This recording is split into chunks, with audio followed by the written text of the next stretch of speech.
আল্লাহর কসম করে বলি, যে সমস্ত নারীরা স্বামীকে অভিশাপ দেয়, ও মরে গেলেই বাঁচতাম, ওরে ছেড়ে দিলেই বাঁচতাম, ওর পালে এসে শান্তি হলো না, আমার কপালে সুখ হলো না, বড়া পড়া মরে না কেন, বড়া পড়ার সংসারে এসে সুখ হলো না, এই হারামজাদার সংসারে এসে সুখ হলো না, আল্লাহর কসম করে বলি, যে সমস্ত নারীরা স্বামীকে অভিশাপ দিবে, ইয়াউমুল কিয়ামতের ময়দানে বিনা হিসাবে তারা জাহান্নামে প্রবেশ করবে। জোরে বলেন আল্লাহু আকবার।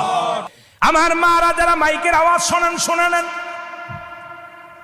যত আপনার নামাজ, আপনার রোজা, আপনার হজ সব কিছু বরবাদ হয়ে যাবে যারা স্বামীকে লানত করবেন, স্বামীকে যারা অভিশাপ করবেন, স্বামীর বিরুদ্ধে অভিযোগ করবেন, স্বামীর প্রশংসা করবেন।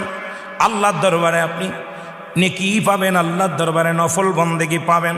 সারা রাত পরে আপনি ইবাদত করেছেন, আর একবার বলেন, আপনার মার কাছে বলেন,